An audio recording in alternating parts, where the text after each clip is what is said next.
ఒకే వెర్షన్లో ఉన్నటువంటి Hebrew Greek భాషల్లో ఉన్నటువంటి మహాజ్ఞానం ఎన్ని వెర్షన్స్లకు వచ్చేసిందండి. ఏమంటే డేక్స్ బైబిల్లో ఎలా ఉందండి, మరి ఇంటర్నేషనల్ వెర్షన్లో ఎందుకు ఆగుందండి అని ప్రశ్నలు ఇస్తుంటారు నాన్న. ఇది వీడి వెర్షను, అది వాడి వెర్షను, నువ్వు దేవుడి వెర్షన్లోకి రావాలంటాను.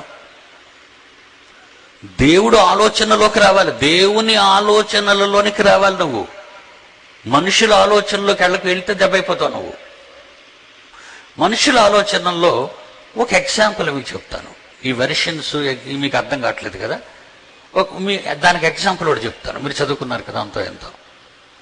మత్తయి సువార్త 13వ అధ్యాయంలో, మత్తయి సువార్త 13వ అధ్యాయము తీయండి. అందరి దగ్గర ఉంది కదా బైబిల్, మీ బైబిల్లో కూడా ఉంటుంది. 13వ అధ్యాయం మత్తయి సువార్త 13వ అధ్యాయంలో 56 వచనం చూడండి. ఇతని సోదరీమణులు అని నేను 30 ఏళ్ల క్రితం బైబుల్ సొసైటీ ఆఫ్ ఇండియాకి గడ్డి పెడితే ఆ పదప్రయోగం చేశారు. బాగా వినాలి మీరు. 30 ఏళ్ల క్రితం బైబిల్ సొసైటీ ఆఫ్ ఇండియా వాడికి గడ్డి పెట్టాను, అరే మీకు బుద్ధుందా అని. అంతకుముందు ఏమనుంది? 30 సంవత్సరాల కింద బైబిల్ ఇప్పుడు చదువుతాను చూడండి. ఇప్పుడు మీరు 30 ఏళ్లకు ముందున్న బైబిల్లో ఇదిగో నా దగ్గర ఈ బైబిల్ ఉంది, బైబిల్ చదువుతున్నాను చూడండి. ఇతని అక్క చెల్లెండ్రందరూ మనతోనే ఉన్నారు కారా? ఇతని అక్క చెల్లెండ్రా? అక్క ఉన్నదండి యేసుప్రభుకి? బైబిల్లో అలా రాసేటండి. అక్క ఉందా అంటే, అక్క ఉంటే మరియ కన్య అవుతుందా యేసుక్రీస్తుని కన్నప్పుడు? మరి ఆలోచించండి మీరు. ఏమంటే ఎవడేది చెప్తాడు నమ్మేసి ఆ మాయకులండి మీరంతా. ఎవడైనా బైబిల్ పట్టుకొని వచ్చి అయ్యగారు రండి, అయ్యగారు రండి, అయ్యగారు రండి అంటారు. బాగా తింటాడు పీకమయ్య, ఒక దీవెని ఇచ్చేసి వెళ్ళిపోతాడు. ఇలా బైబిల్ పుత్తాడు మధ్యలో నోటెట్టమని, కరెన్సీ నోటు పెట్టమని. ఏమండి వాళ్ళు చాలా ప్రమాదకరమైన వ్యక్తులు. జాగ్రత్తగా వినాలి మీరు. బైబిలులో ఉన్నది ఉన్నట్టుగా వెర్షన్, దేవుని వెర్షన్, దేవుని మనస్సు తెలియాలి. ఇప్పుడు దేవుని మనసు ఏంటి? ఇదిగో కన్యక గర్భవతి అయి కుమారుని కానును. జాగ్రత్తగా వినాలి. దేవుని వెర్షన్ ఏంటి? దేవుని మనస్సు ఏంటి? దేవుని ఆలోచన ఏంటి? ఇదిగో కన్యక గర్భవతి అయి కుమారుని కనును అని దేవుని వెర్షన్. అది మన తండ్రి వెర్షన్, మన తండ్రి మనస్సుది. మరి ఈడెవడండి ఇలాంటి వెర్షన్ రాశాడు? వీడెవడండి ఇలాంటి వెర్షన్ రాశాడు? ఇతని అక్క చెల్లెండ్రందరూ మనతోనే ఉన్నారు కారా అంటే యేసుక్రీస్తుకి అక్కుందా?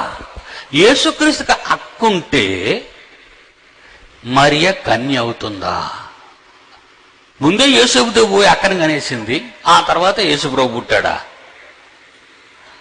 మీరు బాగా ఆలోచించాలి. ప్రపంచంలో నెట్టను వీక్షిస్తున్న ప్రియమైన దేవుని పిల్లలారా, బాగా ప్రపంచంలో ఉన్న ఇన్ని దేశాల్లో ఎంతమంది అయితే నెట్టను వీక్షిస్తున్నారో వాళ్ళందరూ గమనించాలి. అంటే ఇది ఎవడి వెర్షన్? ఇది సాతానుగాడి వెర్షన్. అది సాతానుగాడి వెర్షన్. అది క్రీస్తు జననం తప్పు జననం అని, క్రీస్తును కనక ముందే మరియ పతివ్రత కాదు పతిత అని చెప్పటానికి నీ బైబిలే సాక్ష్యం. అసలు బైబిల్ ఓపెన్ యూనివర్సిటీ అందుకే పుట్టేద్దండి. ప్రపంచంలో వాడెవడైనా ఇస్ మేబీ అమెరికన్, ఆడు ఇంగ్లీష్, రష్యన్, ఆస్ట్రేలియన్, ఎవడైనా ప్రపంచంలో ఇంతవరకు ప్రతి వాడు తప్పు చేశాడండి. బైబిల్ని సరిగ్గా టీచ్ చేయలేదు. ఈ 400 సంవత్సరాలలో బైబిల్ వాళ్ళ చేతికి వచ్చినా వాళ్ళ వర్షన్స్ మారిపోయాయి. వర్షన్స్ మారిపోవటం వలన ఒక్కటిగా ఉండవలసినటువంటి క్రైస్తవ్యం మీరే క్రైస్తవులండి అని అడుగుతున్నారు. ఆ పదం ఎంత తప్పండి? ఆ పదం ఎంత తప్పండి? మీరెవరండి? మేమండి క్రైస్తవులు అండి. అదేనండి క్రైస్తవులని మాకు తెలుసు, మీరు చేతిలో బైబిల్ పట్టుకోవడం, ముసుగేసుకోవడం మాకు అర్థమైపోయింది. మరి ఏటి కావాలి బాబు? తమరికి ఏటి కావాలి? అదే మీరు ఏ క్రైస్తవులో చెప్పండి మాకు. ఓహో, ఇది ఈడి వెర్షను అంటే క్రైస్తవులను చెప్పనవసరం లేదు మనం. Pentecost, Bible mission, Methodist, GDM, ఏమండి, సెవెంత్ డే, RCM, ఎవరి వెర్షన్స్ అండి ఇవన్నీ? చర్చ్ ఆఫ్ క్రైస్ట్, ఇదొక వెర్షను. ఏది వెర్షన్స్? ఈ వెర్షన్స్ ఏంటి వెర్షన్స్?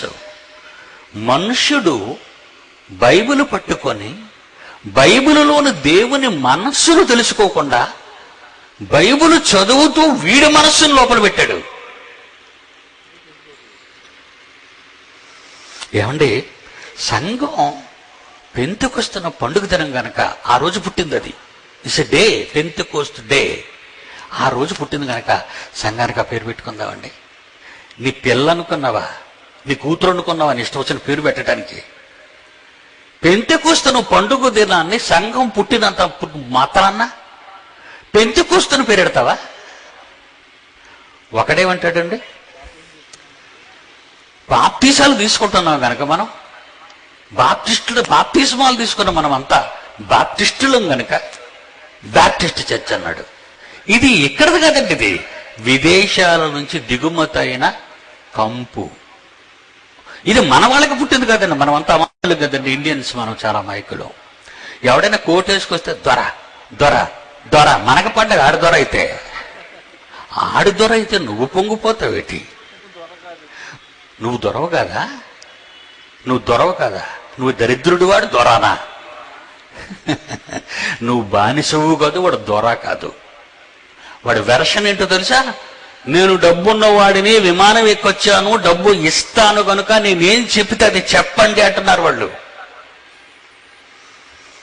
ఏమంటే ఈరోజు వచ్చేసిందండి, ప్రపంచమంతా వీళ్ళ ప్రభావం ఎక్కువైపోయి బైబిల్ చదవటం మానేసి ఒక బాప్టిస్టు వాడు బాప్టిస్టుగా చదువుతాడు బైబిల్ని, బాగా ఉన్నాడు, వెర్షన్ అలాగే ఉంటుంది. ఒక లూథరన్ వాడు లూథరన్గా చదువుతాడు, వాడి వెర్షన్ అలాగే ఉంటుంది. గమనించారా మీరు? ఏమండి, మీ ఇంటి పక్కన చర్చ్ ఉంది కదా, అక్కడికి వెళ్ళరా? మేము ఆ చర్చ్ కాదండి. అదేమని అంటారని వాడి వెర్షన్ ఉంటుంది, మేము వాడి వెర్షన్తో ఏకీభవించాం. అంటే బైబిల్లో ఒక వెర్షన్ లేదా? చూసారు ఎక్కడ తప్పు పట్టారు? బైబిల్లో ఒక వెర్షన్ లేదా? దేవుని మనస్సు ఒక్కటే. ఆయన ఎంతమందిని పెడితే అంతమందిని ప్రేమించడానికి ఎన్ని మనసులు ఉంటాయి? ఏమండి, ఆలోచించండి. ఒకే మనసుతో ప్రపంచాన్ని ప్రేమించిన సర్వేశ్వరుడు ఆయన వెర్షన్లో ఏముందో తెలుసా? విశ్వాసం ఒక్కటే, సంఘం ఒక్కటే, బాప్తిసం ఒక్కటే, తండ్రి అయిన దేవుడు ఒక్కడే. ఒక్కటే ఒక్కటే ఒక్కటే ఒక్కటే ఒక్కటే. చాలా ఉన్నాయి. ఏమండి, చాలా ఉన్నాయి. చివరికి ఏమైపోయారంటండి, గట్టిగా వీళ్ళని కూర్చోబెట్టి చెప్తే, చూడండి అయ్యగారు, మీ విశ్వాసం మీదండి, మా విశ్వాసం మాదండి. అంటే విశ్వాసం ఒక్కటే అన్న కూడా ఎవరి విశ్వాసం వారిదన్న వెర్షన్ ఉందండి సమాజంలో. మరి అలాగైతే దెయ్యాలకు కూడా విశ్వాసం ఉంది కదండి.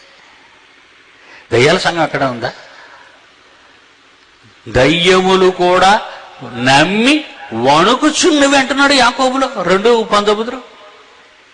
దయ్యములు కూడా నమ్మి వణుకుచున్నవి. దేవుడు ఒక్కడే అని నువ్వు నమ్ముతున్నావు బిడ్డ. అలాగ నమ్మటం మంచిది. ఆ వెర్షన్ దేవుడి వెర్షన్, అది ఆ వెర్షన్ దేవుడిదే. అలాగ నమ్ముటం మంచిదే.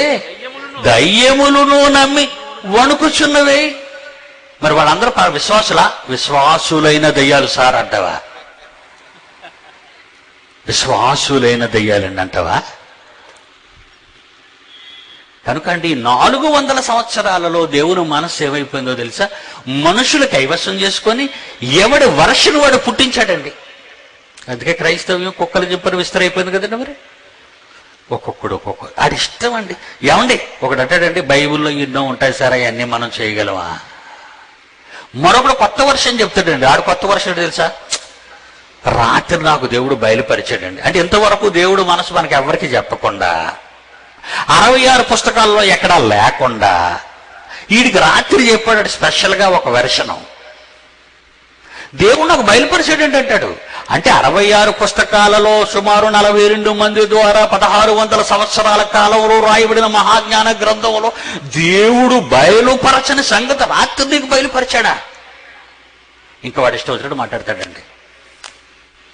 వాడి ఇష్టం వచ్చినట్టు మాట్లాడతాడు. ఎందుకంటే దేవుడికి బయలుపరిచాడు. నువ్వేటో గజ గజ గజ గజ గజ గజ ఆడిపోతుంటాడు, ఎదుర్కొంటాడు, ఏదో బయలుపరిచాడు. నాడికేం బయలుపరిచాడు? బచ్చల కూర. అందుకే బైబిల్ ఓపెన్ యూనివర్సిటీ పుట్టిందండి. పిల్లల్ని కూర్చోబెట్టి 12వ ఏట నుంచే వీళ్ళకి దేవుని జ్ఞానాన్ని, తండ్రి గురించి నేర్పించాలి. గర్భంలో ఉన్నప్పుడు ఆలోచించావు, వెరీ గుడ్. బయటకు వచ్చిన తర్వాత 12 ఏళ్ల వరకు భద్రంగా వాడు కూర్చున్నప్పుడు, లేచినప్పుడు, మరి త్రోవ నడిచినప్పుడు, రాత్రి చదువుకున్నారు కదా, 12వ ఏట వచ్చేసరికి వాడిని దేవుని పనిలో పెట్టు. ఇంకా బాగా